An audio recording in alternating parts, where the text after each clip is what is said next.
Assalamualaikum warahmatullahi wabarakatuh.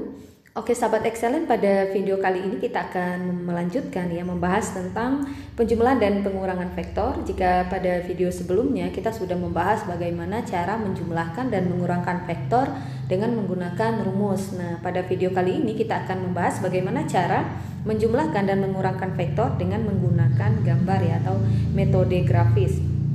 Nah, biasanya di soalnya kalian akan diberikan beberapa buah vektor ya. Nah, nanti kalian akan diminta untuk menjumlahkan atau mengurangkan vektor tersebut dengan menggunakan gambarnya. Nah, di sini ada 3 metode yang bisa kalian gunakan. Yang pertama adalah metode segitiga, kemudian nanti ada metode jajar genjang, dan nanti ada metode polinom ya namanya. Oke, yang pertama yang kita lihat itu adalah metode segitiga. Nah, misalkan ini ada 2 buah vektor ya, vektor A dan vektor B, dan kita diminta untuk menentukan nilai ya, gambar yang menentukan gambar untuk vektor A yang ditambahkan dengan vektor B. Nah, seperti ini. Nah, bagaimana caranya? Nah, kita lihat dulu bagaimana untuk metode segitiga ya. Nah, sebelum kita masuk ke metode segitiga, nah sebenarnya untuk vektor ini kalaupun dia dituliskan dalam bentuk gambar, kita masih bisa menentukan nilainya ya. Nilainya itu dituliskan dalam bentuk koordinat. Jadi, kalau diberikan gambar seperti ini, maka kita bisa tentukan nilai vektornya itu yaitu x, y ya, atau boleh juga kita tuliskan dengan x, y. Nah, kalian ingat lagi ya, x, y ini kan adalah penulisan jika suatu titik atau satu garis itu berada pada suatu koordinat kartesius ya kan. Jadi untuk membantu kita, jadi ini dia punya titik pangkal ya, titik pangkal di sini. Jadi kita buat dulu sumbu x-nya. Jadi dia, nah kita buat ya sumbu x di sini. Nah, ini ada sumbu x-nya. Sumbu y. Dan di situ sumbu x-nya yang berdatar ya, sumbu x. Nah, seperti itu. Nah, dari sumbu x dan sumbu y-nya ini tadi kita bisa tentukan berapa nilai dari vektor tersebut. Jadi titik tangkap ini selalu di angka 0 ya, mulainya selalu di angka 0. Jadi untuk menentukan nilai x-nya ya, kalian perhatikan di sumbu x-nya itu berapa satuan dia atau berapa kotak gitu ya. Jadi karena dia di sini, jadi kita hitung ya mulai dari 0, 1 gitu ya, 1, 2, nah 3, berarti dia berhenti di sini ya, berarti di angka 3. Nah gitu, berarti x-nya itu ada di angka 3, berarti nilainya nanti adalah 3. Nah, kita tinggal tentukan y-nya. Untuk y-nya juga sama. Nah, y-nya berarti kita tarik garisnya di sini ya, y. Berarti kan posisinya ke atas ya, berarti 1, 2, 3. Nah, berarti dia berhenti di y sama dengan 3. Berarti untuk nilai daripada vektornya ini itu adalah 3 ya, atau boleh juga kita tuliskan 3,3. Nah, kalau kalian diminta untuk menentukan nilai vektornya itu. Nah, kemudian kalau dia lurus, bagaimana? Kalau dia lurus, kalian perhatikan dulu, dia lurusnya itu dia terletak di mana? Di sumbu ek atau di sumbu y? Dia kan terletak di sumbu x ya, karena dia mendatar kan, bukan vertikal ya atau horizontal.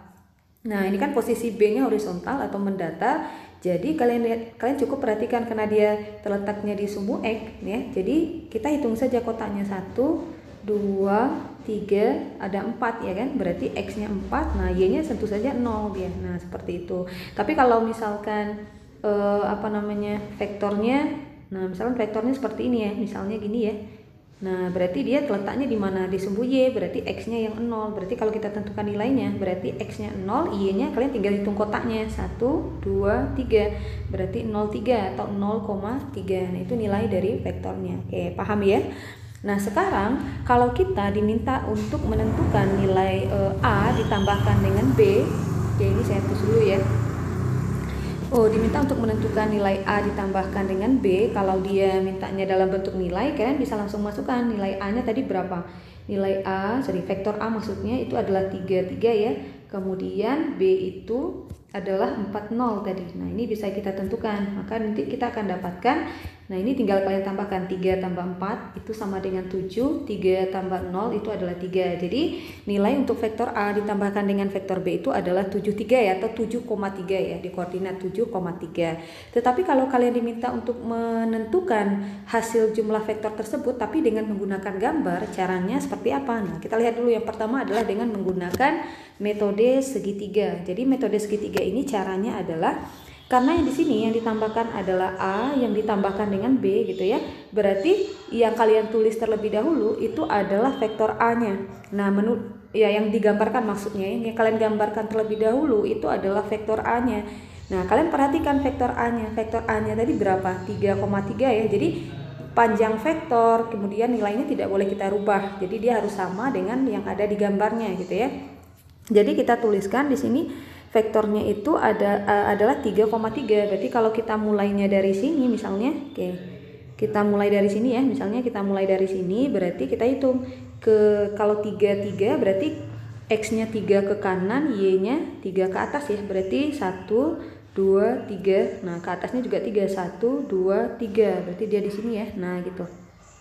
Nah, berarti kalau kita gambarkan, nah ini adalah vektor A-nya ya kan. Nah, ini adalah vektor A-nya.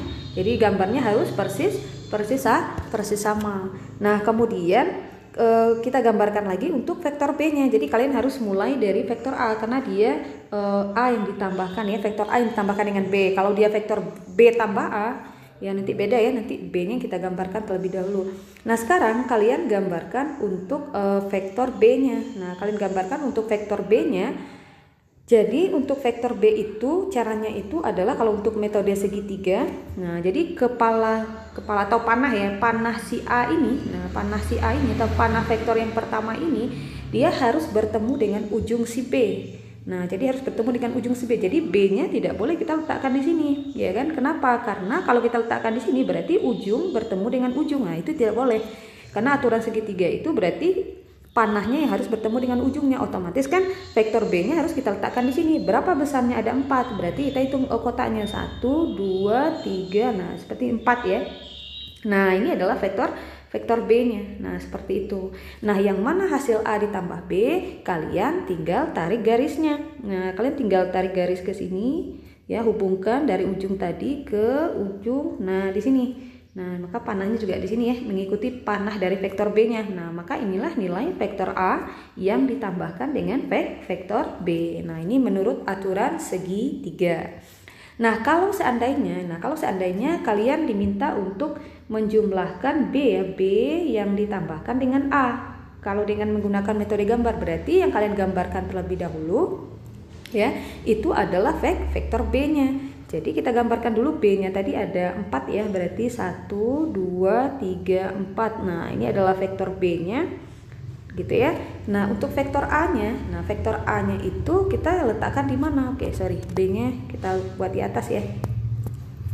Nah, tadi kita gambarkan untuk vektor B-nya 1 2 3 4 ya. Nah, ini ada vektor B-nya. Vektor B-nya ada di sini. Ini adalah vektor B ya. Nah, jadi kita tuliskan B-nya dulu karena dia B tambah A. Kemudian baru kita tuliskan apa namanya? Oke, ini sepertinya nggak muat ya. Betul ya, tadi di bawah kita tuliskan. Oke, kita tuliskan di sini ya. 1 2 3 4 ya. Nah, di sini vektor A-nya, vektor B-nya. Nah, di sini ada vektor B gitu ya. Nah, kalau untuk vektor A-nya di mana kita tuliskan? Lihat, karena kita dimulai dari B, berarti panah B itu harus bertemu dengan ujung si A. Nah, ujung si A berarti A tadi kan nilainya 33 ya, berarti A-nya di sini 1 2 3. 1 2 3. Berarti kita buat ya vektor A-nya di sini dia. Nah, ini adalah vektor A-nya seperti itu. Nah, gitu ya. Kemudian baru kita hubungkan garisnya tadi dari ujung B sampai ke pangkal ke panah yang punya A ya. Nah, gini. Nah, ini dia panahnya di sini. Maka ini adalah nilai untuk A yang ditambahkan, nilai B ya, karena soalnya di B. Ini adalah nilai vektor B yang ditambahkan dengan vektor A. Nah, itu adalah menggunakan metode segitiga. Jadi kalau metode segitiga, ujung nanti akan atau panah dari vektor yang pertama itu harus bertemu dengan ujung dari vektor yang kedua. Nah, itu aja konsepnya untuk metode segitiga.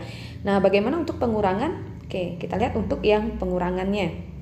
Berikutnya kalau untuk pengurangan ya, kalau dengan menggunakan metode segitiga, metodenya masih sama ya. Panah dari vektor pertama harus bertemu dengan ujung vektor kedua ya. Jadi kalau pengurangan misalnya yang ditanyakan adalah vektor A yang dikurangkan dengan vektor B. Nah, sebenarnya pengurangan ini juga merupakan konsep penjumlahan. Kenapa? Karena kalau vektor A dikurangkan dengan B itu kan artinya adalah vektor A yang ditambahkan dengan vektor min B. Nah, ini artinya ya. Nah, bagaimana untuk vektor min B? Nah, karena vektor itu dia memiliki arah dan memiliki nilai. Jadi kalau ini adalah vektor B, maka vektor min B, nah jadi min B itu adalah, nah dia sama ya, nilainya sama 40 tadi, tetapi arahnya sudah berbeda karena arahnya dia udah panahnya ke kiri. Nah, inilah kita sebut sebagai vektor min B. Begitu juga dengan vektor A. Kalau vektor min A, misalnya kalau vektor min A berarti kita tinggal buat vektor A-nya. Nah, ini vektor A-nya, berarti panahnya tinggal kita tuliskan ke bawah dia. Ya. Panahnya kita gambarkan ke bawah. Nah, ini adalah vektor untuk min A-nya. Jadi negatif itu hanya menunjukkan arahnya yang berlawanan ya. Nah, jadi sebenarnya kalau untuk pengurangan vektor ya sama juga dengan kita menjumlahkan. Jadi kita karena dia A yang dikurang B ya, atau A ditambah min B, vektor min B. Jadi kita mulai dari vektor A dulu. Vektor A dulu, A ini vektor A, kita tuliskan dulu vektor A-nya. Vektor A-nya 3 ya. Oke, 3 tadi ya. Oke, 3. Nah, ini adalah vektor A-nya. Kita tuliskan vektor A-nya. Kemudian untuk vektor B-nya, karena yang ditambahkan adalah dengan vektor min B ya, berarti yang kalian masukkan adalah min B-nya. Nah, untuk min B-nya kalian ingat, panah vektor pertama harus bertemu dengan ujungnya, ya kan? Karena dia harus bertemu dengan ujungnya, berarti vektor min B-nya itu harus kita letakkan di sini, karena panahnya harus bertemu ujung, berarti di sini ya. Nah, gitu ya, 1, 2, 3, 4. Nah, kita pindahkan vektor min B-nya. Nah, ini adalah vektor min B. Nah, seperti itu. Berarti untuk hasilnya kalian tinggal tarik garis ujung A ke panah B. Nah, ini adalah hasil untuk vektor A yang dikurangkan dengan vektor B. Nah, seperti itu. Jadi sebenarnya tidak ada pengurangan ya kalau untuk maksudnya pengurangan pada vektor kalau dengan menggunakan gambar itu sebenarnya tidak ada pengurangan. Sebenarnya yang digunakan juga penjumlahan, tetapi bentuk pengurangan itu nanti kita rubah dulu menjadi bentuk penjumlahan. Misalkan tadi vektor A yang dikurangkan dengan B ya, jadi bentuknya akan sama dengan vektor A yang ditambahkan dengan min B. Ingat, tanda negatif di depan vektor menunjukkan bahwa arahnya berlawanan, tetapi nilainya sama. Oke, Sobat Excellent ya, semoga bermanfaat ya. Nanti kita akan lihat ya pada video berikutnya untuk metode jajar genjang. Oke, Assalamualaikum warahmatullahi wabarakatuh.